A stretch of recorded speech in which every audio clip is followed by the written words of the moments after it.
Happy to have you. Happy to have you. Happy to have you.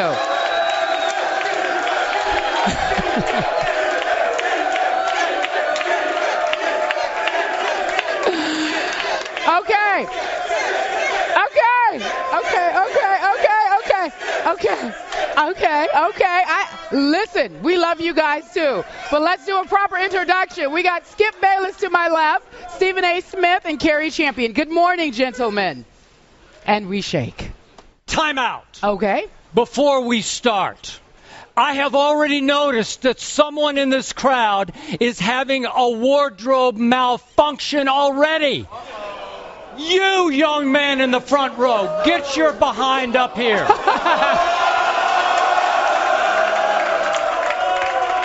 What is this? I love me some Stephen A. Smith.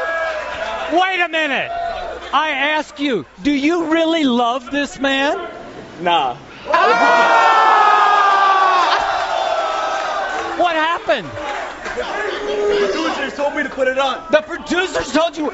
I'm with Skip all the way. Gabe Goodwin did this. He's the guilty party. Yeah. Okay, just for me, I want you to dress like a real man. I want you to take that off, and I want you to put this on.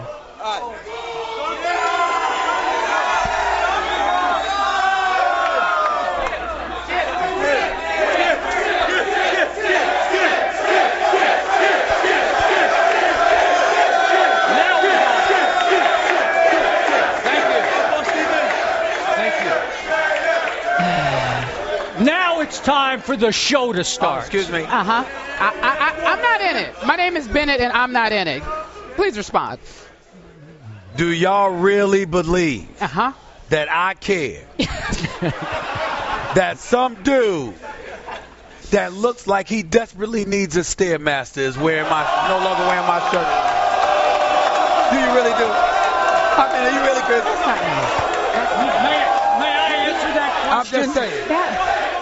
I mean, no. I'm just saying. No. You know, I'm just saying. Okay. Trust me, he cares. Listen. Coming up on the show today, outside of you being funny and entertaining us, thank you so much. We have Justin Tuck coming up on the show. We got Marlon Wayans on the show. We got Dwight Freeney, star-studded list. You do not want to miss it. And also at home, if you want to join in on what we're doing here, we want to know what you think about the Super Bowl. Who wins? It's hashtag First Take Picks. And staying on topic, let's talk about the Super Bowl. Super Bowl 48 has been all about Richard Sherman and Peyton Manning. And leading up to Sunday, there's been a lot of conversation about trash talk. Well, Richard Sherman wrote this on a blog. His arm, however, is another story. His passes will be accurate and on time, but he throws some ducks, referring to Peyton Manning. Well, asked about those comments, Richard Sherman responded yesterday. Well, I still feel the same way I felt. I mean, he's a great quarterback. He does a great job, but you know, at the same time, when he catches the ball, he doesn't necessarily catch the laces all the time, but he throws an accurate ball regardless of how he catches it, how he gets it. He delivers it on time and accurately. They say he's a smart player, and I think that's a real reach what he's saying there. I do throw ducks. I've thrown a lot of yards and touchdowns, ducks, and so I'm actually quite proud of it. Oh my. Ooh. Peyton responding, right? All right, so listen, here's the question. On a scale of 1 to 10, and we're talking trash talk scale, if you will, how big a deal was that comment, those remarks? And Skip Bayless, I'll start with you first. Stephen A. Smith, before the show, I wrote down that on the trash talk scale of 1 to 10, I considered this about a 6. After I heard Peyton Manning's very pointed, sarcastic response back to Richard Sherman, I go all the way up to an 8 on the trash talk scale of 1 to 10. I think this is becoming a pretty big deal. Now, the reason I was ready to give Richard a little bit of a pass here, this was something he wrote in a blog about a month ago. Right. And while in a very complimentary context about Peyton Manning, he did say that he throws ducks, quote unquote. And I thought that even though this was written before Richard Sherman was Richard Sherman, who has exploded upon America, it was still an arrogantly disrespectful thing to say about a man who was in the midst of shattering every passing record for an individual season, for a man who I consider the most accurate passer since Joe Montana, arguably the most accurate ever. And I didn't think Richard completely owned it yesterday when he was asked about it, because he basically said, well, and I'm paraphrasing, he doesn't always catch the laces cleanly off the shotgun snap, so he doesn't have a great grip on the ball when he throws it, even though he is accurate. But what put me up to the scale of 8 is that I thought Peyton would just shrug this off this morning. He did not shrug it off. He wanted to respond to Richard Sherman. And he basically said, yeah, I've thrown a lot of touchdown passes that were ducks. Well, that's true. So I'm going to say that I don't think Pete Carroll will love it that Richard Sherman did this a month ago. I think it will cause a little bit of distraction. I think it will light a little bit more of a fire under Peyton's Broncos teammates. And so I'm going to say it's a pretty big deal. I have no problem with it being a pretty big deal as long as we don't take sides, as long as we don't use this as an excuse to malign and denigrate Richard Sherman. Richard Sherman is not some bench warmer that's never going to go up against Peyton Manning. Richard Sherman will be on the field Sunday evening with going up against one of Peyton Manning's primary target, whether that's Demaryius Thomas or anybody else. As he said, anybody that lines up on the left side, he'll be there waiting for them. The reality is that when you're in the heat of competition and you are on an island and you are willing to stand front and center and back up what you say, which clearly Richard Sherman is willing to do, and every NFL player we've spoken to has authenticated that, then I got to give him credit for that. I also respect the fact that Peyton Manning responded the way that he responded, as opposed to being typical PC, say the right things, don't engage in any kind of bantering whatsoever, whatever it may be.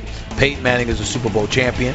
He's a guy that's passed for nearly 65,000 yards in his career with a career rating of 97, for crying out loud. This dude is a first ballot future Hall of Famer, considered widely to be maybe the greatest regular season quarterback to have ever played this game.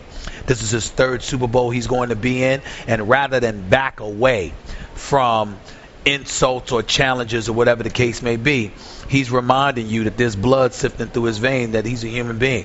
He's got 4 neck surgeries. He's had to go through what he went through. There were numerous questions about whether he'd be able to throw the football effectively when he came back, and whether he'd ever have the same velocity, and even if he did it, could he be effective? So what does he do? 2 consecutive 13-3 seasons this year. 55 touchdowns, just 10 interceptions, 5,477 yards passing, eclipsing Drew Brees' single-season record. The 55 touchdowns eclipsed Tom Brady's single-season touchdown record. This dude is breaking records. And what he's saying is, Richard Sherman, you better ask somebody. You can talk all the junk you want, but sure, they were ducks, but they were touchdowns, and it is what it is. And by the way, I might throw a few more ducks this Sunday, and it might be coming your way. So you've got Peyton Manning saying that, and you've got Richard Sherman saying, bring it. How could you want anything more for a Super Bowl? But are you saying you have no problem with what Richard Sherman wrote a month ago? Well, no, because he was being honest. He's a football player that's out there on the field defending against some of these guys. He's watching tape. He's watching film. He's watching games. He's not a bench warmer. He's not a scrub. And people obviously reminded Peyton Manning of what he said Super Bowl week. At that time, you don't know you're going to meet up with Peyton Manning. You possibly anticipated it, but you don't know for sure because you had games to play in the postseason. But still in all, in the end, all I'm saying is I like what Richard Sherman and Peyton Manning did. I have no problem with what either of them did. I can understand that Pete Carroll did. Last time I checked, my name ain't Pete Carroll and neither is yours. We ain't making $36 million as the head coach for the Seattle Seahawks. With, I mean, that's the bottom line. Let them have a problem with it, but let's not make it something where we use it as an excuse to malign Richard Sherman. This is the Super Bowl, and we want cats that's going to go up against one another. We should applaud the positions of both. Okay, remember, on Monday, I actually encouraged on this show for Richard Sherman to go ahead and say what he wanted to say about Peyton in the context of, I dare you to throw at me. Go ahead, I'm not going to give up a touchdown pass to you, because that's more of a challenge. This is an insult to me. This is where you cross the line into disrespect. That's why Peyton responded. If Richard had said, Tuesday Media Day, Peyton, I dare you to throw at me one time, the way Kaepernick dared to throw at me one time in the championship game, that would have been great by me. In fact, that would have been consistent with the way Richard writes checks that he has to cash come game time. This is over the line into the insult category, which is why I don't love it.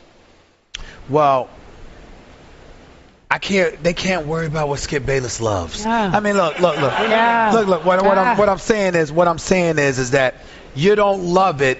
If you don't love it because you're rooting for Seattle, then that's different. I'm saying that as a fan, looking forward to a big-time game, wanting guys to perform on a big-time level. I love it when guys open their mouths and place themselves in a position where they must perform. You don't get to hide. That's what I love, and that's what I'm seeing from Richard Sherman. And Peyton Manning didn't back down one bit. We've got to love that, because Peyton Manning usually just shuts up and plays. He had something to say, and you know he's going to have something to say. I'm actually shocked by that, and that I Peyton love responded. And I love it. I liked it. Let's leave it there, gentlemen. To the association. Yesterday we asked you who would have the bigger MVP showing when the Thunder played the Heat. Would it be Kevin Durant or would it be LeBron James? Well, neither disappointed, but at the end of the day, KD got the better. They actually started off horribly, 22-4, came back, win the game, 112-95, and yesterday Kevin Durant talked about how he won the game. What was going through your head when you and LeBron going back and forth there? I mean, that was quite a show for the country to see. Rucker Park. That's what's going on. It was fun. It was fun. You know, our teammates, they just gave me the ball and told me to go and make a play. He got hot for a quick second, and I had to come in and make an answer. So, it was fun. I'm sure the fans got what they wanted to see with that one, but we'd rather play a team game in our side. Durant finishing with 33 points, his 12th consecutive game with 30-plus points or more. He is a beast, playing some of the best ball in a long time. So, Stephen A., yesterday's game, we asked you, Naismith, did he prove that he was better than LeBron James? Well, we're never going to insult LeBron James by saying somebody is better than him because of one regular season game. Right. He is the 4-time league MVP. He is the 2-time reigning champion. He is a physical freak of nature. And in fairness to LeBron James, he does not have the help right now that Kevin Durant has. You look at it, Dwyane Wade is not 100%. Excuse me, I'm talking. Don't interrupt me. All right? Dwyane Wade is not 100%. We all see that. Right. Chris Bosh has been trying to adjust to being the third wheel for years. Ray Allen played 31 minutes, y'all, and shot 1 for 4. Yeah. Shane Battier can't buy a basket. Norris Cole played 23 minutes, didn't score a point. The Miami Heat committed 21 turnovers. Greg Oden, the next time we see him play, we'll stand up and give him a round of applause because it's a miracle anytime we see him play. All right? I mean, when you look at what is transpiring, combined with the fact that they've been to 3 consecutive NBA finals and the amount of mileage that's been on their body, it is criminal to judge them on what they do for a night in January. You just can't do that, especially when everything you do is about April, May, and June. Now, that's not to diminish the importance of last night's game, because LeBron knew that KD was coming into the house. And last time I checked, LeBron had 34 last night. It's not like he didn't show up. No. But I tried to tell you, KD on another level, bro. Okay. This brother right here, listen, LeBron on his best day cannot shoot the way this kid can shoot. I told you, he's 6'9", 6'10", it's a 7'6" wingspan. He can pull up from 30. He's got a handle. He can get to the rack at his will. He's got a mid-range game. He's got a three-point shooting game. He creates his own shot and his own space off the dribble. He shoots nearly 90% from the free throw line. He's a marksman. He's a sniper. This is the kind of skill set that this brother has. KD, Kevin Durant, is simply on another level right now. Now, in order to win the title, he's got to continue doing this. And I keep repeating this, Skip. When you lose in pivotal moments, like he lost against Memphis last year in the playoffs, and he didn't show up at certain pivotal points like you pointed out, I told you he was young enough where you can learn from that and it can make you better. What you're witnessing right now, and this is why LeBron needs to be concerned and everybody else needs to be afraid. What you're witnessing right now is a Kevin Durant that knows the attitude of a Russell Westbrook and is emulating it to some degree, but more importantly, it's feeding off of the pain and agony that this man had from watching everybody else play in the postseason last year. He is sick and tired of it, and he's coming, like I told y'all, and it's going to take a Jordan-esque kind of performance to stop this brother, because there is no one that can check Kevin Durant one-on-one. It is simply impossible.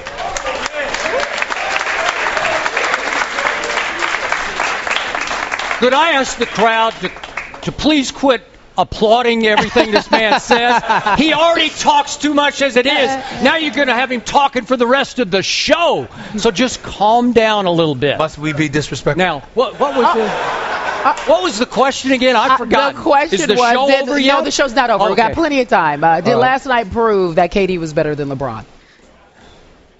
Kevin Durant is playing right now at a much higher level than LeBron James is playing, and that's on offense and on defense. What shocked me about what I watched on television last night was I have never seen Kevin Durant so quick. Again, you always talk about he's 6'10" and he's so long. I'm talking about foot quickness that was so special that LeBron James could not stay with him. We're talking about maybe the best perimeter defender in the National Basketball Association was on a string for Kevin Durant in the third quarter. Kevin Durant was breaking LeBron's ankles in the third quarter. He's on roller skates. It's unbelievable to me. I don't know where Kevin suddenly got so quick to go with the length and the incredible shooting touch. But back to your first point. This was also the first time in the last 7 times these two men have met, including those 5 games in the NBA Finals 2 years ago, in which all of a sudden the roles reversed. LeBron had 0 help, and Kevin got incredible, shocking help from 2 players coming off the bench in the first and second quarter when they were down 22-4. Derek Fisher? Yeah. Jeremy Lamb? Yes. Wow! You're kidding. Those 2 men combined to hit 6 threes just in the first half. That got them back in the game. And it became a 3-point shooting contest in which Oklahoma City, which is not a very good 3-point shooting team, made 16-3. That's 39 more points. I remind you, remember in the finals, remember the turnaround, game 2 at Oklahoma City? Shane Battier hit 5 huge threes in the closeout game at Miami in game 5. Mike Miller went out of his mind and hit 7 threes. Well, that's what LeBron had on his side that all of a sudden has happened around Kevin. This was a bad basketball team just 3 weeks ago. They went through a 3-5 stretch. Kevin was having a hard time in the fourth quarter. But remember the Houston game. They give up 73 in the first half, 19 in the second half. Flip the switch. Kevin started playing angry in second halves. I don't know what came over him, but I love watching him now because this team has won 8 straight games, and dare I say, without Russell Westbrook. Are you kidding me? Yep. It's unbelievable what they're doing. Go ahead. It's 12 straight games at 30+. No matter what anybody else is doing, that don't take away from what we're seeing from KD. Nope. Kevin Durant is a scoring machine. He hasn't averaged less than 27 points a game in the last 5 years, and that's shooting about 48% or better. This dude is the truth. He had a bad NBA Finals and still averaged 30 on better than 50% shooting. This boy is lethal, okay? But in fairness to LeBron James, let's be fair here. LeBron James, because he got married and all that other stuff, didn't have his workout regimen, the normal workout regimen that he normally has coming into the season. Admittedly came into this season not in peak condition. Really? You think that? No. Brian Windhorst wrote about this yesterday. Yeah, not only that, he's had knee issues, he's had ankle issues, he's had hamstring issues, he's had shoulder issues. So you have all of those things going on. All I'm trying to say to you is that I am in no way trying to diminish what we are seeing from KD, and I told you Jeremy Lamb is going to be special. Won a national championship at UConn. You mark my word. Jeremy Lamb is special. Derek Fisher, I'm never surprised when he shows up and hit big shots. That's what he's done. That's why he's still in the league. But let me tell you something right now. No matter what with KD, I am telling you, don't believe for 1 second that you have seen the best of LeBron. LeBron is coming too, because LeBron knows Indiana first, and then possibly KD will be waiting for him if he's lucky enough to get by Indiana, because Indiana's not going to try to go mano a mano on against LeBron. They got 5 boys, including a 7'2" center that's going to say, y'all go out there and battle on the perimeter because you ain't doing anything in here. So that's the challenge. But I'm telling you right now, LeBron James will be better. I'm just saying to you, it still may not be enough, because if Dwyane Wade ain't healthy, it ain't happening. Kevin Durant, there is no answer for him in the Western Conference. Yeah. There are only 2 answers for Kevin Durant the way he's rolling right now. A Jordan-esque performance from LeBron, or a collective effort from the Indiana Pacers because of their size and what they bring defensively. Those are the only 2 things that could possibly stop Kevin Durant if he continues to play the way he's playing. Bottom line, off what I saw last night, and you can say I'm overreacting to one game, I saw an Oklahoma City Thunder team that will get Russell Westbrook back, that I think is the team to beat in the NBA right now. No, that's easy. Well, I mean, I'm talking about they will beat Indiana in the finals if I had to pick it right now. Yeah. Wow. Yeah. No, I'm saying that can do that because Russell Westbrook, they have nobody that can check Russell Westbrook. Before last night's win, KD had lost 6 straight to LeBron. Ladies and gentlemen, we're back for Super Bowl week here at Bryant Park, New York City Celsius Restaurant. Sitting with the greatest running back in Panthers history, DeAngelo joins the desk. Prior to the break, you did something that you're not allowed to do. You have to make a choice. You can't be in the middle. I can be in the middle. That was a section where it says First Take Super Bowl selection, and I chose that. So you told me Broncos during the break, no? I didn't tell you. Okay, so you have to make a choice. Seahawks, Broncos. That's why you're here. Well, the reason why it's tough for me to make a choice is because I played for John Fox, and then I have a couple friends that play for the Seattle Seahawks, and a teammate that I play with as well at Memphis. So I chose not to choose anything. Well, tell us about the Seahawks. I mean, you know, just looking at their defense and what they bring to the table, what kind of problems do you anticipate the Denver Broncos offense will have with these boys? Well, that's going to be tough because, I mean, when you say Denver Broncos offense, you say Peyton Manning. And I don't think Peyton Manning has had a tough time with any defense as long as he's standing on his feet and not on his back. And they have a good job of getting the ball out. So with that being said, you know, as long as they can make Peyton Manning hold the ball, I don't think they'll have any problems out of it. But that's the problem, is getting him to hold the ball. What did you see from that Seattle defense opening Sunday in your stadium? I think you led the game going to the fourth quarter, right? And you lost 12-7. I'm still a little salty about that game. A little salty. You should be a little salty. I fumbled the ball at the end of the game. Okay. That's true. You didn't I wasn't going to bring it. I know you was going to bring it up. Skip, I know you. You beat me to the punch. Right. But I'm trying to be a nice guy this week. I was taking it from you. Okay. But it's one of those things that they're opportunistic defense. That's any defense in the NFL, and I think they're playing well. I honestly, I said this before, Pete Carroll does a great job of putting everything on their defense because he knows their defense can handle it. Like, no matter how much their offense mess up, you'll never hear it about it because everything is so much on their defense, so it allows their offense to play with no pressure on them at all. Yet your defense kept Seattle under wraps the whole game until Russell Wilson made one play in the fourth quarter, right? Absolutely. And we still just talk about Seattle's defense. And he did make one play, and it was one of the players that won the game for them.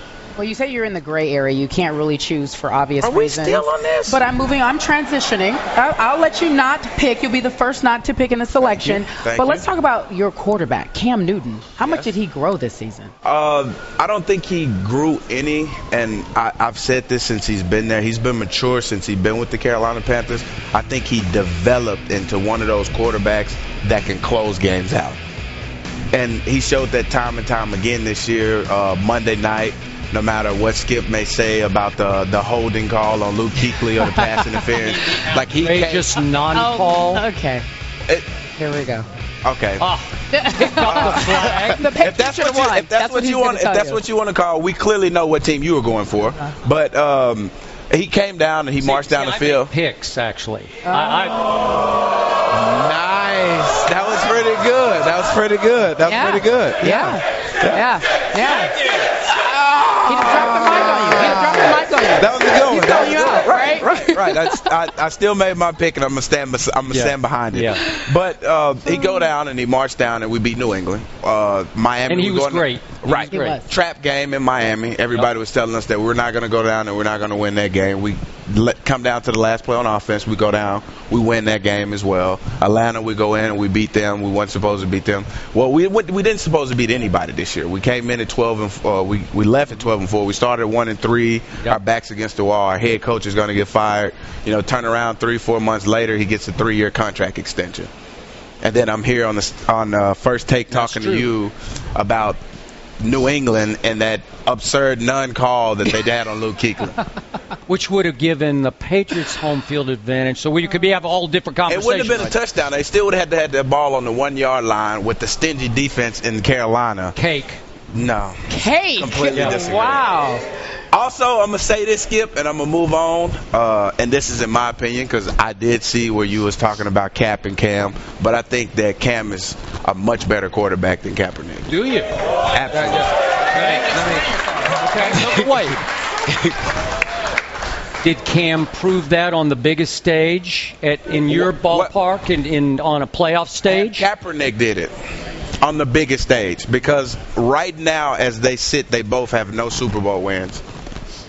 Yeah, but that's not fair. You know how that goes. Come on, man. I mean, listen, when you go up, you had an opportunity to go up against Kaepernick, and he ended up leaving the arena, winning the game, and y'all did it. At home in the playoffs. I understand that, but the bottom line is you lost. So you can't sit there and say, you can't act like, well, they both don't have a Super Bowl ring. Kaepernick played an extra week than y'all did.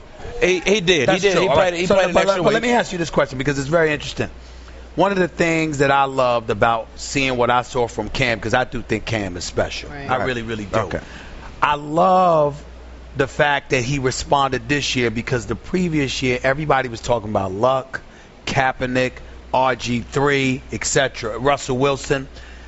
How much of an effect do you believe that had on the kind of year Cam had, hearing all, even though he wasn't drafted in the same class, hearing all the noise about those guys, even though he was in the same class as Kaepernick, but hearing all of that noise about the other guys, and he was obviously fading in the eyes of some folks because y'all weren't winning football games. How much did that impact Cam's play this season? Well, it was big, and when Cam first got there, winning the national title and going through the things that he went through and winning the Heisman Trophy, you're already up. So the only place you can go is down. And they said he didn't live up to the hype.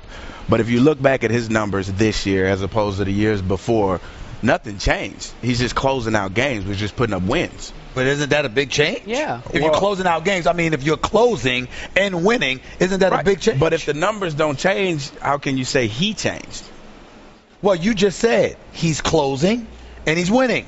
He wasn't closing before and he wasn't winning. So even though the numbers were similar, the bottom line is that it wasn't giving you the requisite results. That's the change. If you, DeAngelo, you're sitting here and you're running for 1,000 yards, or in this case, eight and change, but you're 1,000-yard rusher in my mind. Bottom line is this. If you doing it come garbage time and y'all ain't winning football games, isn't that different than you turning it on in the fourth quarter, even though the numbers end up the same and you winning football games? No, if you're a fantasy owner, it doesn't matter. It just ain't fantasy. If you're a fantasy owner, it doesn't matter. All right. That's my whole I didn't know we were talking fantasy. So you make fantasy picks on First Take, right? Yikes. Here we go again. Are we back to that? We're back to that again. We're not going to let you off this hook. I'm going to say this to you. Okay. You a grown man. Absolutely. You ain't scared of anybody. Right. And don't tell me you don't hang out with your boys from time to time and go like this. You going to lose. So why you scared to say it now for? Well, I'm not scared to say it. Like, I don't seem a bit afraid. Well, I'm not afraid. Well, Answer the question. I chose who I was going to choose. I chose my quarterback. Well, I did choose somebody. I chose the winner. You didn't choose. I chose the winner because if Seattle wins, I'm gonna say I chose Seattle. If Denver wins, then I chose Denver. I don't have any emotional ties to this game, and there's nothing wrong with picking. Skip, who did you choose, Skip? Well, I know who you chose. You chose Denver, right? They haven't made their picks, and they'll make them on tomorrow. We pick tomorrow. Yeah. When we pick, we really, really pick. Oh, okay. So, It's all right. Let you go. I'm just saying. Before we let you go, you gonna pick or no? I chose somebody. I chose the winner. I'm gonna be a man and I'm gonna stand behind my pick. I do know this. Yeah. Cam rolls up in the house. Cam gonna make a pick. That's for sure. He gonna make a pick. Because that's what Cam does. He's a grown man. I thought that's what DeAngelo does. I would have thought the same too. But apparently you're not. Well, I can tell you guys this. 8 years in this business, going into my 9th year, and me being a grown man and having responsibilities and having kids, nothing's going to make me change what I just did. If you don't stand for something, you'll fall for anything. What is Marshawn Lynch going to do in this game? He's going to ball out. I think he made the best statement of anybody that had any conversation this whole game. Like, just shut up and work. Right. That's him. Beast mode, that's what I'm going to give you. I don't have to talk about what I'm going to do. I don't have to talk about what Denver's going to do. I'm going to get out. I'm going to put my pass on, let them do the talking, and at the end of this, I'm either celebrate or I'm going to be upset. Is he going to run for 100? Can Denver hold him to less than 150? Yes. Ladies and gentlemen, we are live at Bryant Park, New York City, a balmy 25 degrees. You're looking at the Celsius restaurant. Fīrst Take in the house. We have a very, very lively crowd, completely inspired by this lively guest who's giving it his phone number. Or you giving Stephen A your number? What are you doing? We're on live television right now. I'm sorry, I don't know who's talking. It's live TV. We was exchanging information and math. That's how we do. You were giving him your math. All right. Math. Comedian Marlon Wayans, yes. ladies and gentlemen. Thank you so much for being here. We appreciate it. You look pretty. Thank you. May I just say, yes. This is just me. White chicks, little man, inspired. Wow. Just beautiful. You know what? Wow. Way to go. You know, I'm going to come over here and give you some love. You can't. You're attacked. Because, Skip, honestly, I appreciate that comment because in my eye, for real, because especially coming from you, because you hard. You know, in most worlds, in the world community, you a hater. But I'm honest. And that's why I love you, because you are honest. You're like Simon Cowell when he was like, yo, you suck. Right. That's awesome. And you're like Randy, but like skinny because you throw all the slang like yo, yo, yo, yo, yo. That's appropriate. But I appreciate that. I refuse to think I'm like Randy, but I hate you. Dog. All right, so before we went to break, Denver Broncos, explain your selection, kind sir. You know, it's very simple, very plain. You got, you know, the best defense against the best offense. And they say defense wins championships, except if you're going against Peyton Manning, who to me is a player/coach. Look how big his head is. Okay? That's the head of a genius. Like Peyton's head is so big, like he sees the plays. He playing offense and defense. His head's so big, his helmet don't fit. It just sit on the top of his head like a yarmulke. I see. I just go, you can't beat Peyton Manning, and he's hungry. And now I do think it's going to be hard. It's not going to be easy, especially if Marshawn Lynch is playing. Because he's a beast. He's a beast. You can't play. You can't put 8. You got to put 8 in the box, right? You got to engage 8, like the Madden. Y'all know Madden. Engage 8. Matter of fact, you got to get cheerleaders. You got to get the coach. You got to get the water boy. Everybody got to play defense against him. Yeah. Because he's just that good. So if he has a bad, if they keep him under 100 yards.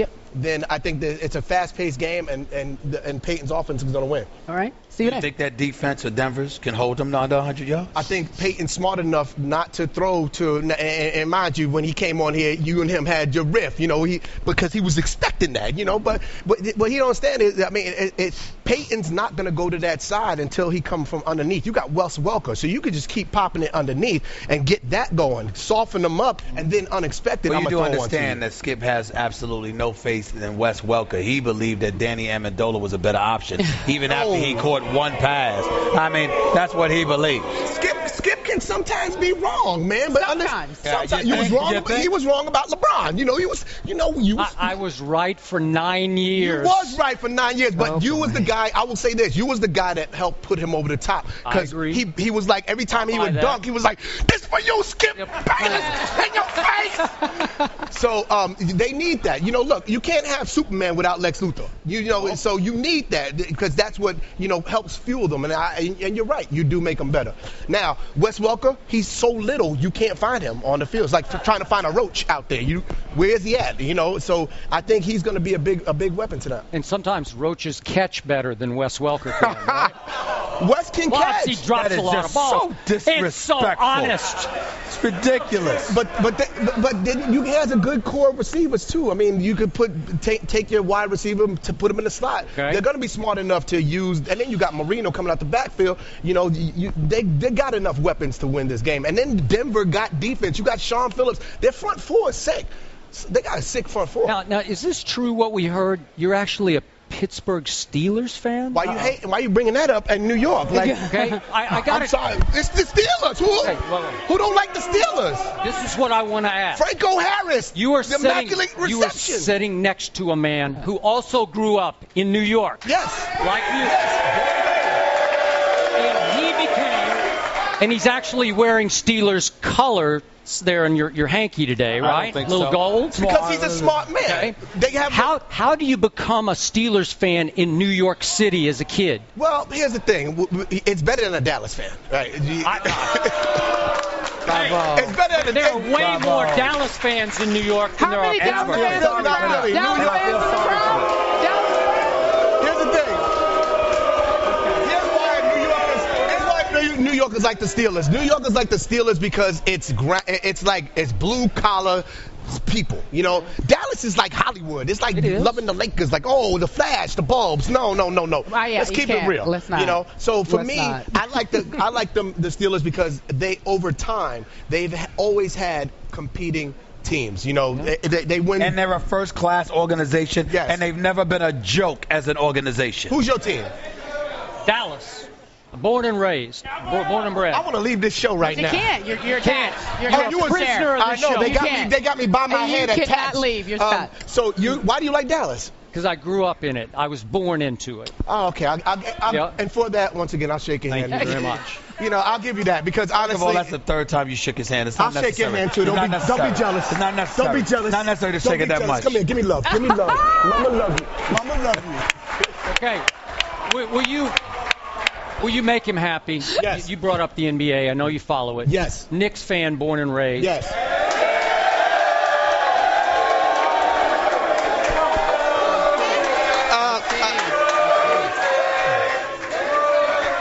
I will say I denounced my Knickness a couple of years ago. I You know, I don't blame you. All right. I'm sorry. I love Melo. No. My friend Stephen A. Smith Yes. has advocated trading Melo before the trade deadline, not because Stephen A. wants him to leave, but because Stephen A.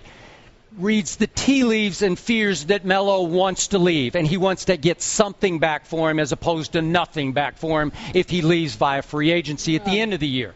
Your thoughts? I think he makes a point. But I think if you're the Knicks, you got to keep him. You got a guy throwing 62 points up. Not many people drop that in the Garden. Probably that's their best performance in the Garden ever. Yep. So you got to give it up. You got to keep But Melo. Marlon, listen to what Skip is explaining. I don't want Melo to leave. I want Melo to stay. But he is saying he's looking forward to free agency. That means he's an unrestricted free agent come July, free to go wherever he wants to go. And if you're the New York Knicks, you get to sit back and trust that somebody's going to want to stay with you. Yeah. Okay. You understand what I'm saying? I mean, how can anybody? I mean, if the New York Knicks were a woman, they'd be Godzilla. I mean, it is what it is. What? You understand what I'm saying? That's what I'm saying. I don't understand. Somebody that looks like Godzilla. You understand? Everybody understand what I'm saying? Don't take it extra. You know what I'm saying? And there are I didn't say anybody out there look like Godzilla. I'm just saying. Then there's a lot of teams out there that would get Melo, so get something for him. But honestly, I think if I'm the Knicks, I got to keep Melo. I got to keep him. You watched the game last You gotta night? take a chance. Thunder Heat? Yeah, I watched the Thunder Heat. If you had to choose KD or LeBron, MVP. Right now, I'm gonna go. I'll go right now. MVP. I will go with KD. But if you ask me who the best player in the game is, LeBron James. Hands down, LeBron James is the best player in the game because LeBron gets you on both sides. LeBron can. He also can pass. He can rebound. LeBron's just a beast. You can't stop him. I saw something last night that I hadn't seen in a long time. Yeah. I'm watching Kevin Durant defend. And it's not just with the quickness, even though to some degree LeBron is slower right now. He's got to get himself in peak condition. But Kevin Durant, long arms, all of that other stuff, I expected to see LeBron and guys taking him to the rack and taking advantage of his slim frame. That is not happening anymore. Well, he's defending guys now, using his length to his advantage, which is making him an even better defender. It's getting scary. Yeah, but you also have to understand that he has people in back of him to help him defend. Ibaka. Yeah, you got Ibaka back there. So, yeah, I could be tough because I got this big African. Yeah, but that wasn't. No. But that wasn't the first time. I mean, last night they only had 2 blocks. Ibaka only had 1. That wasn't it. KD was defending straight up. Well, KD was defending straight up, but understand LeBron was playing by himself, man. Yeah. Last night, LeBron, the team was going, let's watch KD versus LeBron. Man, this is a hell of a matchup. They wasn't playing ball. He made the mistake because he got in a one-on-one matchup with KD. Yeah. And they both had 12 points apiece in the third quarter. But again, LeBron still outscored KD I understand that, but by 1 point if you want to be technical. But KD had 4 more assists and 2 more rebounds. Last time I checked, his assist is at least 2 points. But his team was playing. That's right. LeBron's team wasn't playing last night. I watched KD's team play. You had what's his name from Kentucky? Lamb scored 13. Lamb, who can ball. UConn. All right. I ain't perfect. But you understand, I think KD could be, I think he got to muscle up, though. He a little bit too light. Like, I could blow KD and change the direction of his shot. Just, he's too skinny. Evidently, some people, not enough people are doing it. The man is averaging 30-something. Oh, he's a beast right now. He's hungry. He want that MVP. But LeBron, here's the thing. LeBron got 4. You can't discount a man that got 4. Oh, yes, you can. How? 4 and 2? You know what? Even LeBron will admit it. At some point in time, people are going to get tired of voting for him. They're going to want to give it to somebody else, and eventually it's going to be an encounter. LeBron better be ready, not just for Indiana, but for KD. KD's coming. Here's the thing. KD great. And right now, he got Westbrook out, so he's going to get more touches. So it's different. He has to do this right now. Comedian Marlon Wayans, A Haunted House 2's in theaters in April. Is that correct? April 18th, yes. April 18th. Anything else you want to mention? Also performing at Caroline's this weekend. So April 18th, Haunted House, performing at Caroline's, New York this weekend, all weekend with my brother Sean. And also, I want you to go to whatthefunny.com and check out our new T.O. sketch. It's pretty funny. All right, we appreciate you being here. April 18th, Haunted House. Thank you. You got it. My like man, it. Skip Bayless. First Take on the road, ladies and gentlemen, in Bryant Park. Celsius Restaurant. Some Giants fans in the house. Appropriate, because our next guest is a 2-time Super Bowl champ.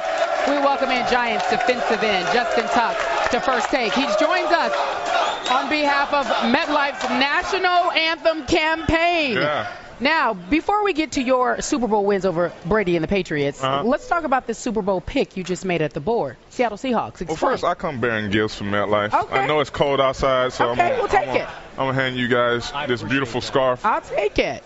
You're welcome. We'll wear it, yeah. And you want to talk about my pick? Yeah. I'm going Seahawks. Absolutely. Shout out to big cuz Bobby Wagner, and I'm rooting for him to add to the Tuck legacy in Super Bowls, man. Because you play defense. Because Seattle. You saw look away. Because Seattle is an elite defense. Are you not taking into account Seattle's suspect offense, or do you not believe it's suspect? You have a lot of faith in Russell Wilson with Golden Tate and the crew. I think they're very balanced. I think they don't get the limelight, obviously, that the Broncos get with the Hall of Fame, one of the best quarterbacks that will play the game in Peyton Manning and that wide receiver and tight end core that they have. Sure, they're not going to get the Marshawn Lynch is going to run for about 150 yards. I think he's going to play a big factor in this football game. I don't think he's going to have 150. I think he's going to, but he doesn't have to in this game. I think what he needs to do is allow the Seahawks to maintain the ball, get those tough, the one thing Seahawks do is they give themselves an opportunity on third down. They don't get behind the sticks a lot. They're going to be in those third and short situations, and that's where Marshawn is going to play a huge factor. So he doesn't have to rush for 150, but he does have to get those tough, third down conversions when they need it to keep Peyton Manning off the field. And I think the Seahawks do that very well. And I think, more than people are saying about it, this weather, it ain't going to be crazy weather, but it's going to be enough to affect what offenses do. And anything that falls from the sky, participation in any regard, is better for defenses. And I think Seattle matches up with Denver very well. Does your pick have anything to do with the fact that you and your defensive line did a number on Tom Brady twice, and you see Seattle doing that this time?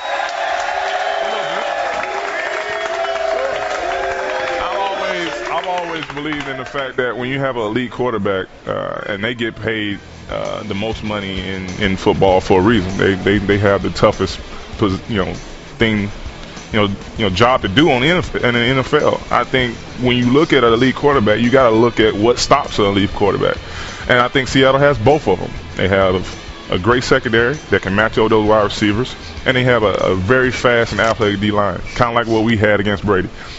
That leads my pick to be more in Seattle's favor. Now, I'm not discrediting anything that Denver does because they are very, very potent in what they do, and they're going to do it very well. And Peyton Manning is probably the mastermind behind that attack today, and it's a chess game. But I think Denver hasn't seen a team from top to bottom as a defensive team that Seattle's going to put on that football field. As great as Peyton Manning is, would you feel a little bit differently about your pick if Peyton Manning was more of a mobile quarterback? Sure.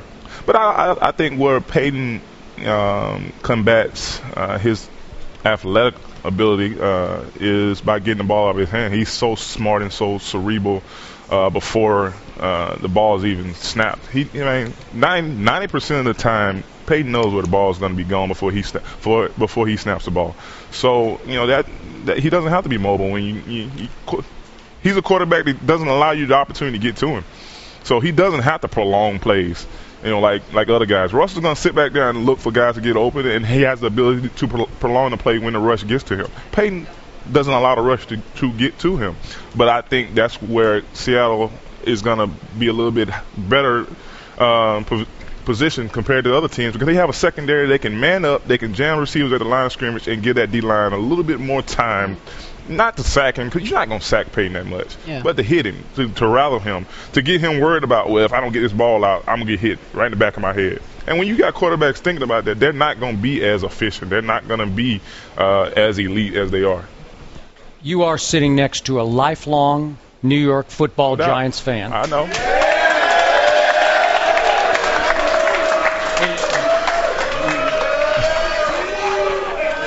And this question is actually too painful for Stephen A. Smith to ask. Yeah, I know what the heck happened to the Giants last season? All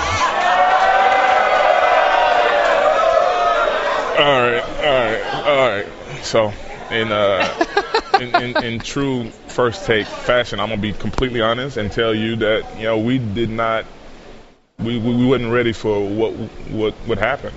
We lost some guys early. Stevie Brown goes down in the preseason. That puts a lot of pressure on Antrell Roll to be in the positions that he don't necessarily need to be in. And obviously he plays it well, but he doesn't thrive there. We need him to be the rover that he is, and he couldn't do a lot of that because of that absence. We lose our Mike linebacker, Dan Connor, who had been the signal caller all offseason. We put in a lot of things that he was the head honcho in getting set up for us. And we lose 1, 2, 3, 4 O-linemen. I mean, come on, man. But other than that, man, I think for the fact of the matter is this: we didn't play well enough. I'm not going to sit here and make excuses for it. The thing we've always bred ourselves on is you're going to have casualties. You're going to have guys that get hurt. You're going to have guys that go down. We have to have guys behind those guys ready to play. Super Bowl seasons we had guys ready to play. We didn't have that this year, or it didn't turn out that way. But the thing I do like about the fact that we did start 0-6, but you didn't see us pointing fingers. You didn't see us quitting. You didn't see us getting rattled. We went in that locker room every week and fought and gave ourselves a shot to be somewhat respectable at the end of the year. Stephen know me. I'm not gonna make excuses for it. Hey, 0-6 is unacceptable. It is, and. But I do like the fact that we tried to right the ship and gave ourselves a little bit of a fighting chance at the end of the year. I don't know too many people that Skip Bayless is more disrespectful about than Eli Manning. Yeah. I mean, when he loses, it's no surprise. Wait, when you he mean wins, the quarterback it's luck. who led the league in interceptions when he thinks it's 3 luck. times? All right, Skip will not hesitate. I want to know because this was an awful year for Eli Manning. We all know this. Yeah. What can we expect from Eli Manning in light of the abysmal performance we saw from him this past season? Well, first of all, shout out to Eli Manning for helping me win 2 Super Bowls. Yes. Okay. And I agree with that. Thank you. Tell him that, not me. He knows who I'm talking to. Pure luck, but that's okay. Luck. We'll talk about that off air. But you know, listen. I think what you know about Eli is this, and his track record speaks to this. When he has an off year, when he doesn't play well, he's his biggest critic. Yep. I know Eli is going to that film room. I know he's getting in the weight room, and I know one thing: if you just look at his past. When he's had a year that wasn't acceptable in his terms, he's came back out that next year and proved everybody wrong. So I'm just gonna say this out loud right now. Okay. Don't be surprised that this time next year, y'all sitting up here and Skip is kind of eating some words, saying he might not say it out loud, but in his mind he's gonna be like, Tuck was right. Yeah. I'm telling you right now, the guys will Tuck be on that team next year? You don't know. You'll be the second guy to know. Maybe Stephen 18th. A. Smith will be first. 18th right? guy. The 18th guy to know. Yeah, in that order. Willie, before we let you go, let's talk about your former teammate, Michael Strahan, and what Warren Sapp said about him not deserving to be in the Hall of Fame. You actually had spoke with reporters about that. Your take on that? Yeah, man, I honestly, I'm wasting my breath talking about it, to be honest with you. You know, who doesn't believe that Michael Strahan deserves to be in the Hall of Fame? That's ridiculous. And it's unfortunate because, you know, Michael, I had the opportunity to play with him for 3 years, and I wouldn't be the player that I am without his tutelage, without the experience I learned from him. And the thing I like about him is this: not only was he a great pro, not only was he a great athlete, not only was he one of the best defensive players to ever play this game, but he made everybody else around him better. That's what I think about when I talk about elite people. So I don't have to even, you know, reference what Sapp says. Deep down in Sapp's mind, he knows that what you know, Michael has put forth for the game of football in this city, and not only that, but parlaying that into being very successful in what his next career is. Come on, man. Really though, let's just stop the nonsense. That's nonsense. I know both guys, and I love Sapp, but he's wrong. And he's not just wrong because Michael Strahan deserves to be in the Hall of Fame. Yeah. He's wrong because Michael Strahan's like a Hall of Fame person too. He's a really great guy. He doesn't deserve that. All right. He just doesn't. It's inaccurate. We leave it there. Everyone, give a big round of applause for Justin Tuck. The bowl games are done, but the college football season is far from over. As National Signing Day approaches, a frenzied cross-country competition for defensive studs and quarterbacks is taking place. ESPN Insider's Recruiting Nation lets you know which playmakers and game changers are heading to your favorite college campus, and if maybe one of them can help make next year your year. Behind the scenes, beyond the headlines, before it happens, ESPN Insider, your way in. Visit ESPN.com/insider. Four-time Olympic gold medalist Sanya Richards-Ross is here. Thank you so much for joining us. Oh, thanks for having me, Carrie. Give it up for this is awesome. My first time on the show. Turn up.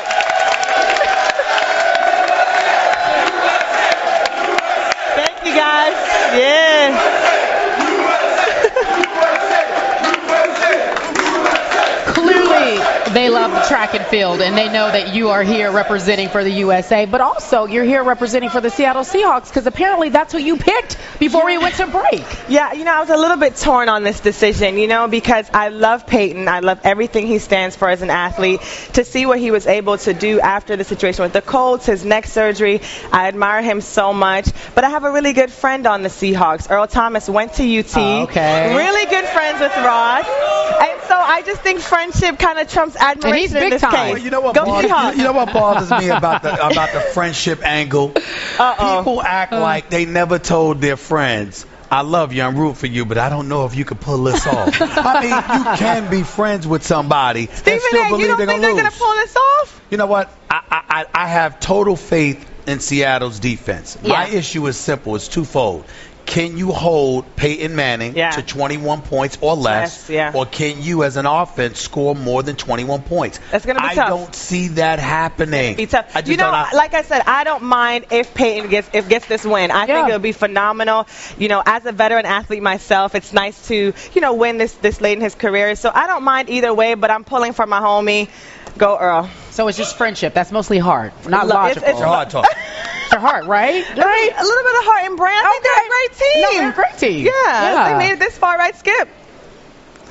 Because you brought up the University of Texas, I'm going to ask a very painful question here. The only time that Longhorns and Sooners can get along is on First Take. That is correct. I did grow up in Oklahoma City, living and dying for the University of Oklahoma Sooners. No fighting. No fighting. No fighting. But I have always said this is a very respectful Red River rivalry. Yes, I have nothing but respect for Austin, Texas, and the University of. Same. You delivered the commencement speech last year at the University of Texas, which is highly impressive. Thank you. Now you have a new head football coach for the first time in forever. Yeah. What do you expect from Charlie Strong? I met Charlie Strong, and he's a great guy. There is just a great vibe in Texas. Ross and I have both been back there and been on the campus, and it's phenomenal.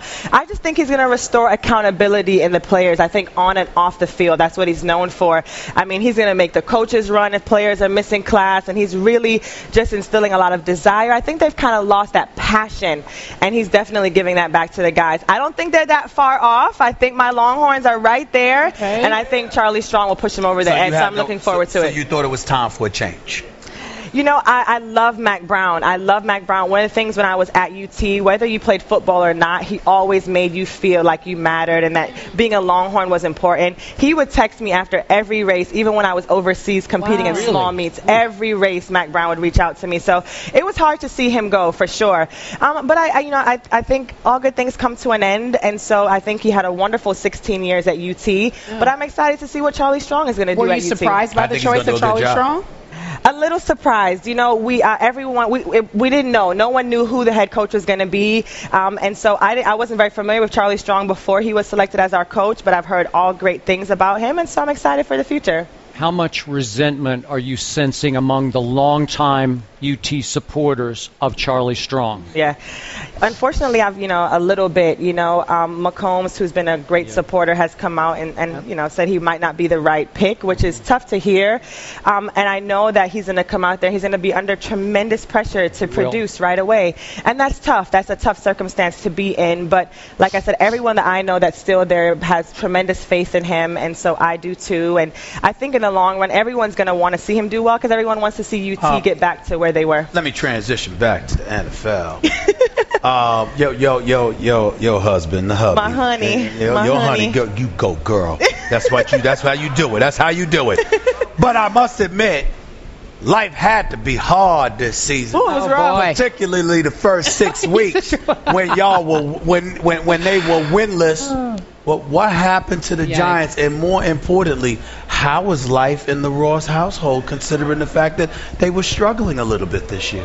Well, you see, what had happened was... I do know that story. What happened was, I just think with the teams that every team, it's cyclical. I think that they have great players, and sometimes you just can't explain why things aren't coming together, and we just couldn't figure it out. One of the things the Giants do that I love is the guys come over together, especially the DBs, and they watch film at the house, and I would talk to Corey and all the guys, and they're like, we just don't know what's wrong. It's like everything that could go wrong went wrong this season for the Giants, so it was rough. But what does the wife say to the husband when he's losing week after week? What is that like? I'm not saying him because it wasn't his fault, but I'm just saying, as a team, he's coming home frustrated. What do you say? Well, what do you say? The wife doesn't say much. You just get all nicely dressed up, and show him a good time, May not be fun on the field, but fun at home. You look in that camera and you tell the women of America that. Listen, women of America, you got to support your men. When they down, you got to get them up,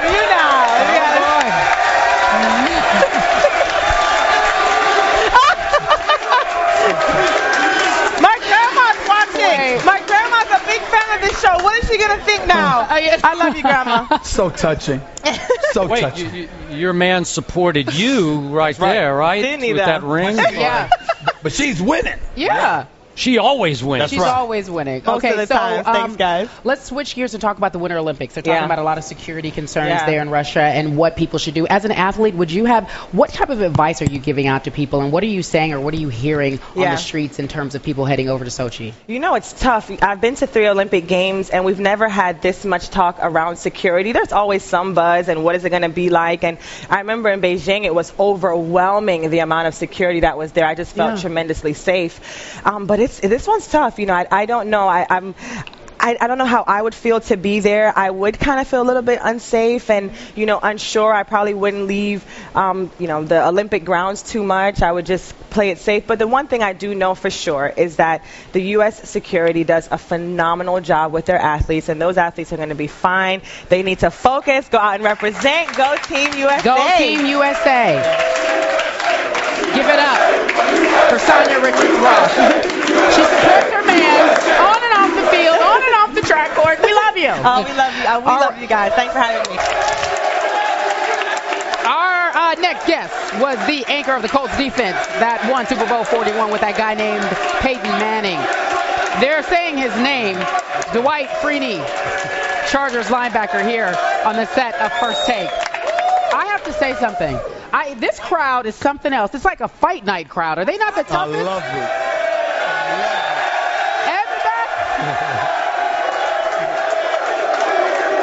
I love it. Thank you. Thank you. Do you realize this crowd is so tough that during breaks, it is cheering the falls out on the ice down in the ice skating rink?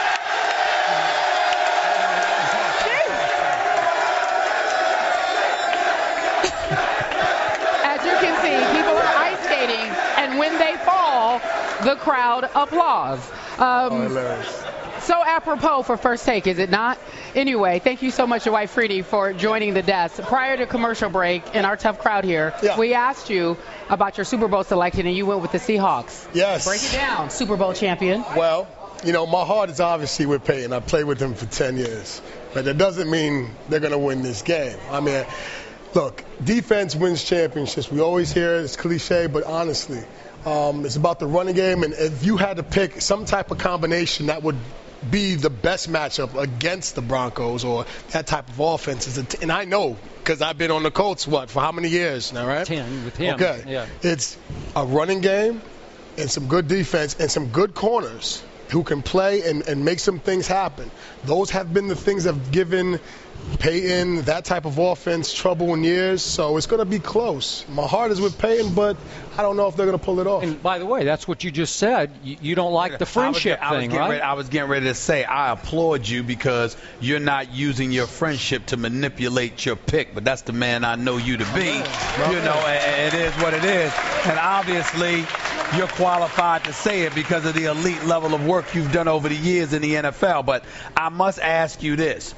Is it really your pick based on, is it fair to say, forget Peyton for a second, you don't believe that Denver's defense can stop Marshawn Lynch? I mean, honestly, it's going to come over the turnovers. I mean, whoever protects that ball the best. And as you see, the defensive backs for Seattle does a great job. Now, obviously, you have to have Marshawn run that ball like he knows how to run that ball. But if they can control the clock, and it's about time of a possession, and that is what they're about. And if they can do their game, it's going to limit the possessions that Peyton has. It's going to limit the possessions that he has to recognize what they're doing from a defensive standpoint, and it's going to give a slight advantage to Seattle. Now, will they execute? I don't know. Denver's a good team. Don't get me wrong. But I do believe that if they do execute their game plan, they have a very good chance of winning.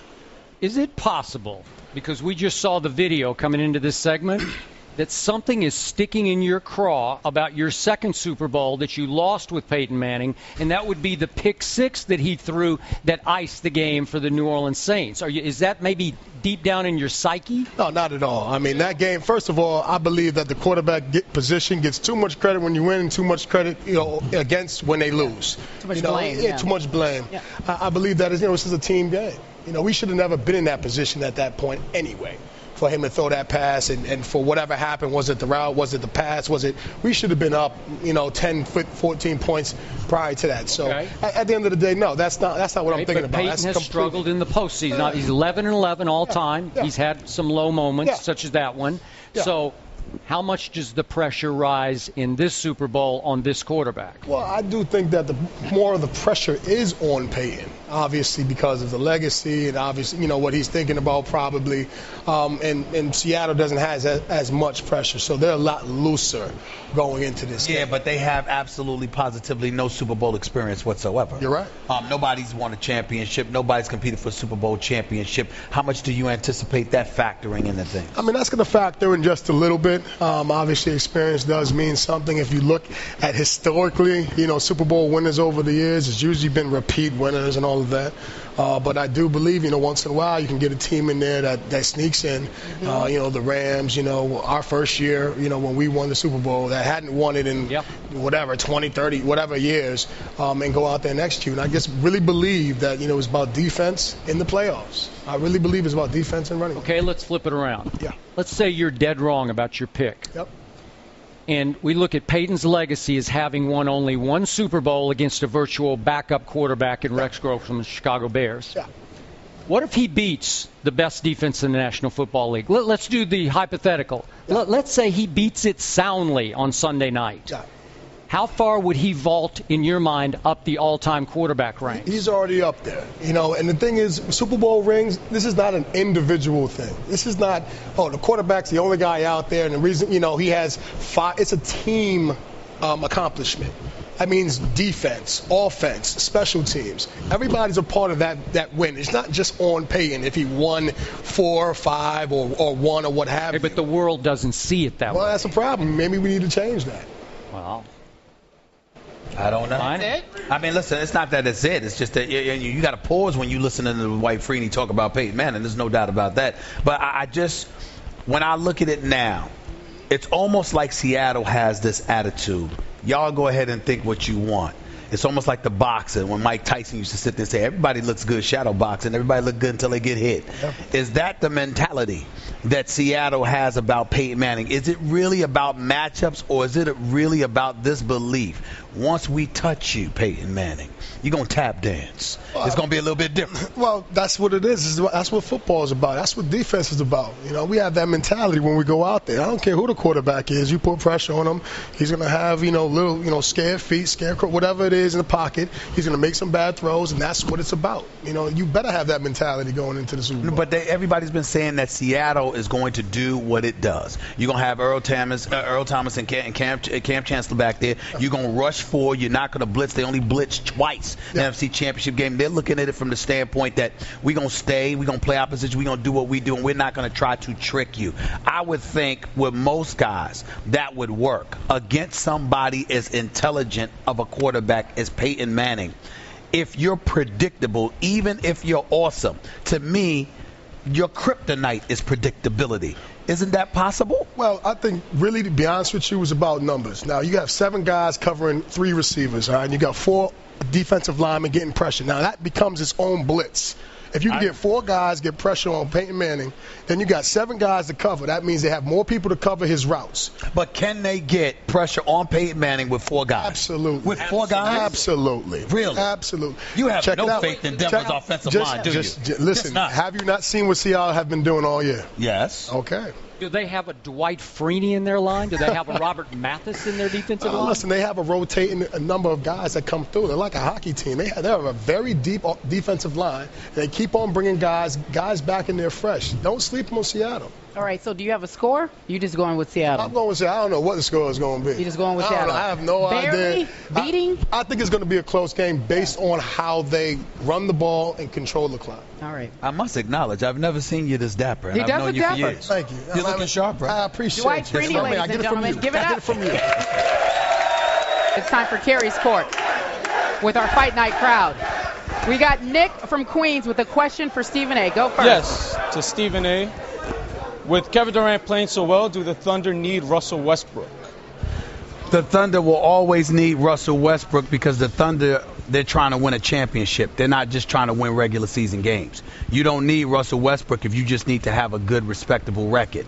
But if you want to win the championship, if you want to beat LeBron and the Miami Heat, if you want to beat the San Antonio Spurs or the Clippers in the Western Conference in the playoffs, if you want to beat the Indiana Pacers who are coming, you will need both Russell Westbrook and Kevin Durant. One without the other ain't going to get it done. You know why? You know why that's not a stupid question?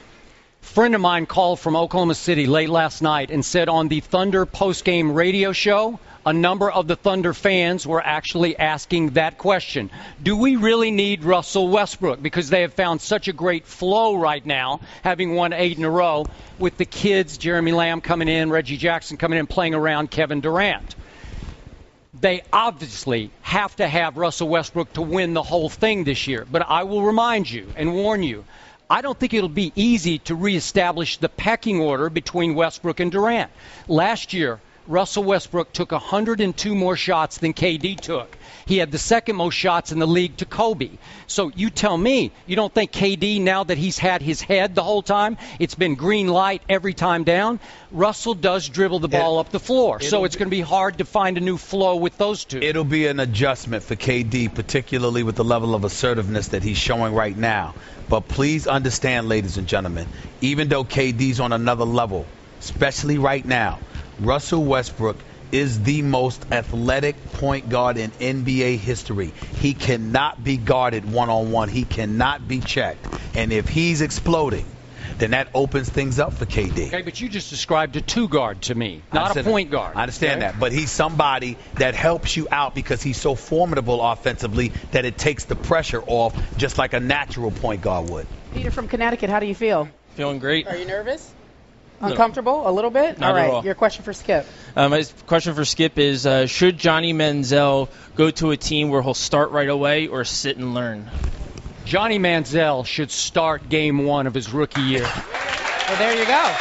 Well, there you go. You have it. The Houston Texans will forever regret if they don't take Johnny Manziel from just up the road in College Station with the first pick in the draft. And if they do, then he should start, and he will finish the season, I believe, with what's left in the Texans cupboard.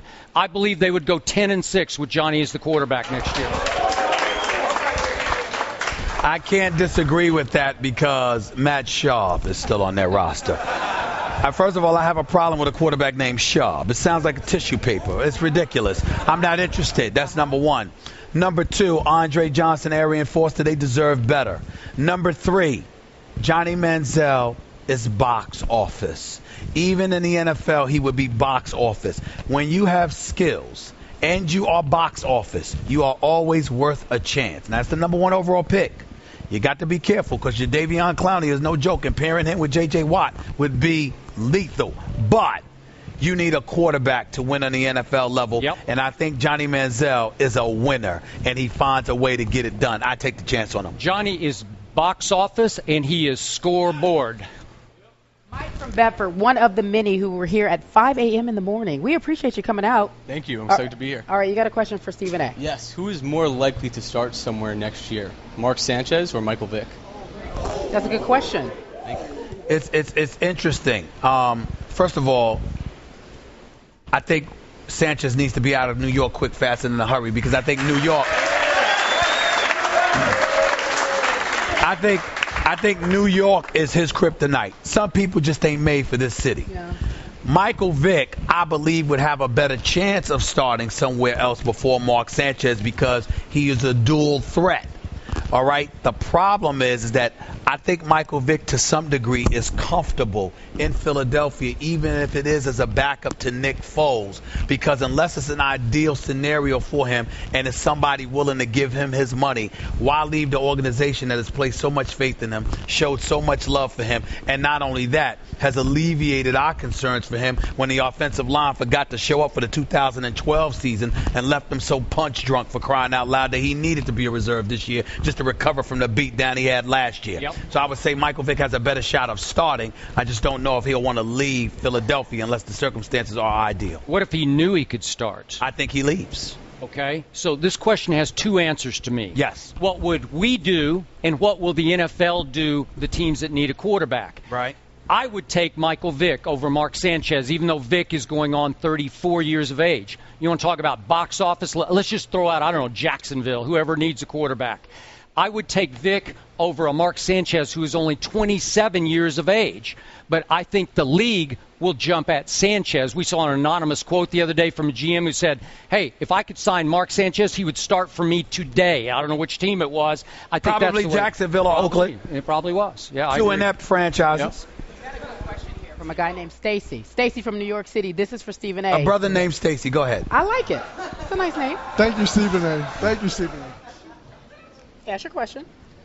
If you was a GM today, I know you want the GM job for one. No, I said only president of basketball operations. President, okay. President, That's it. My bad, Stephen A. My bad, Stephen A. Well, for GM, if you had to start your team today, would it be in the prime? Would you want a D Wade or Kobe or LeBron in their prime? So let me help you. So if Kobe, LeBron, and Dwyane Wade were in their prime, who would you start your team with? I would start it with LeBron. As to why?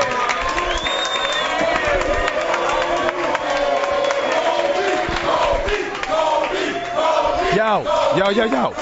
Hello. I'm talking. Listen. Kobe Bryant is a 5-time champion. That's my man. We know how I feel about Kobe Bryant.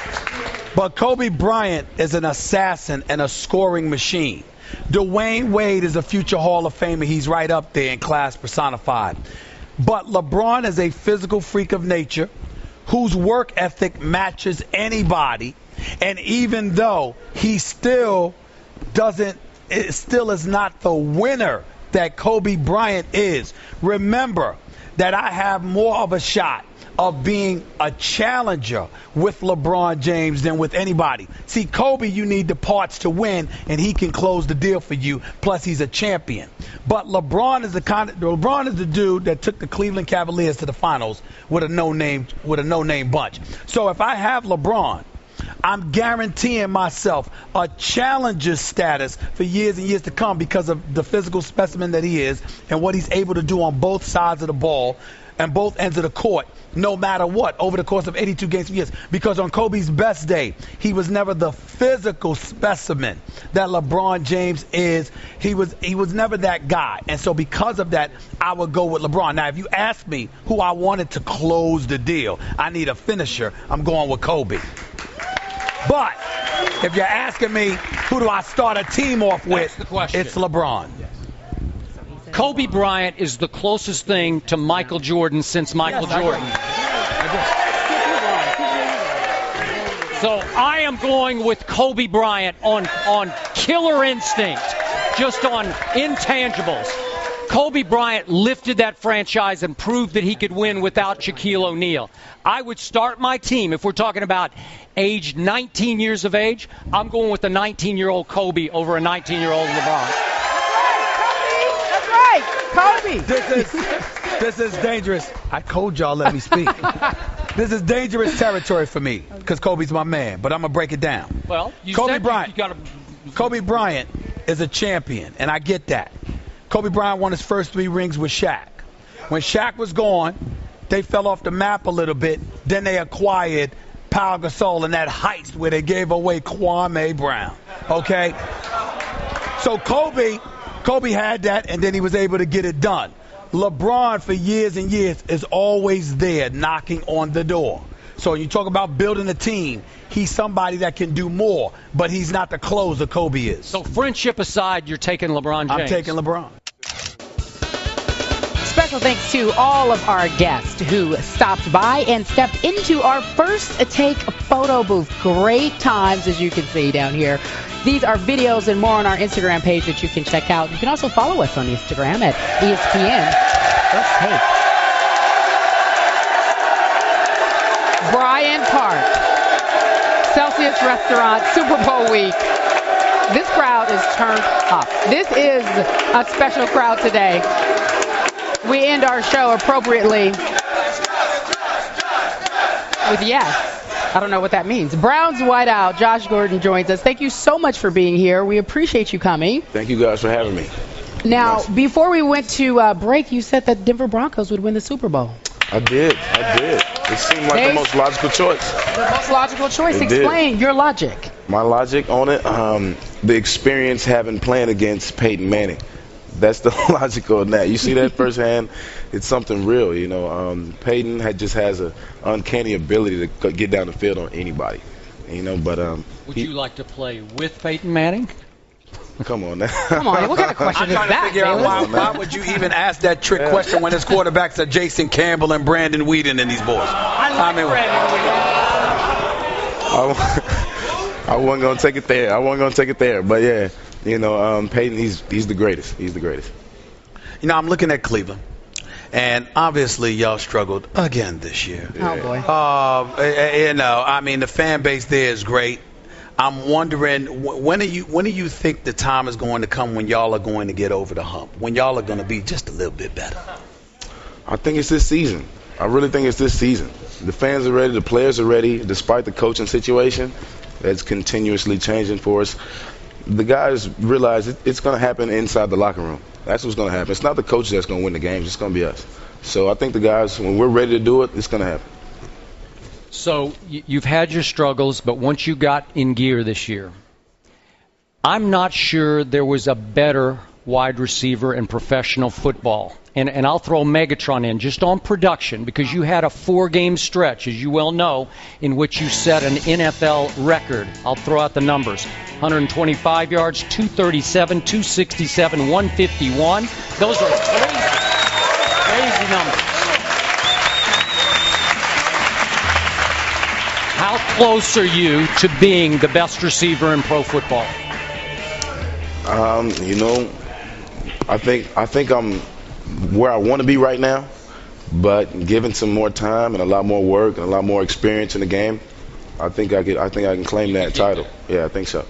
I'm wondering about it as well, and you know, this ain't the time or place to get into some of your troubles. You've overcome a lot, and you deserve to be applauded for that. But I will ask you, you know, when you look at your career and the flight it appears to be on, where are you now at this stage and point in your career compared to where you were when you first started, when you were in college? I mean, how much have you really grown? Because people are looking at you right now, and they're talking about you in the same breath, like Skip said, and as they talk about the elite dudes in this game. They're starting to look at you, and it's like, Josh Gordon, you sound like a damn superhero. Yep. That's how they're looking at you now. Right. You know, the maturation process for me took a long time. Been dealing with it since college. But when I finally got to the biggest stage there is in the NFL, you know, everybody's waiting for me to fail. You know, I tripped here. I messed up, you know, but I realized there weren't too many more opportunities left. You know, you can't go to another college. You can't go to another team like that. It's the NFL. Guys won't hire you. You know, but I really just want to put my head down and just, you know, struggle through it and keep fighting my way back to the top. But did you realize it, or did somebody like Goodell or somebody else have a conversation with you? No, man. It was just me. It was me. My brother talked about it. My family. You know, we realized what was at stake here. Nobody ever doubted my talent level. It was within inside the group that I knew, and they knew I could potentially become one of the best at this. And I really just wanted to make that happen. You played for 2 years at Baylor with Robert Griffin III as your quarterback. Give us your insight from a distance into what happened, what went wrong with him this year.